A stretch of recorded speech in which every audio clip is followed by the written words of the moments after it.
अस्सलाम वालेकुम, क्या हाल है आपका। उम्मीद है आप लोग सब खैरियत से होंगे। आज मेरी सिस्टर आई हुई थी मुझसे मिलने काफ़ी दिनों के बाद, तो आज हम बहुत खुश थे। माशाल्लाह काफ़ी दिनों बाद मुलाकात हो रही थी। ये मेरी बड़ी बहन है शाइस्ता वक़ार। तो और ये देखें हमारी कैट यहाँ बैठी हुई थी टेबल पर चढ़ के, उसको भी बड़ा मज़ा आ रहा था। और ये मैं बैठी हुई हूँ, हम लोग सब यहाँ बैठ के बातें कर रहे थे।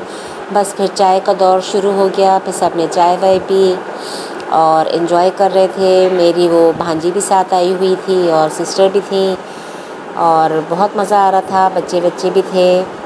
तो यहाँ बैठ के हम सब ने चाय पी। इसके बाद फिर खाने का टाइम शुरू हो गया। तो खाने में मैंने बीफ का पुलाव बनाया हुआ था, मैक्रोनी थी, रायता सलाद था, कोल्ड ड्रिंक थी और मीठे में मैंने कस्टर्ड बनाया था।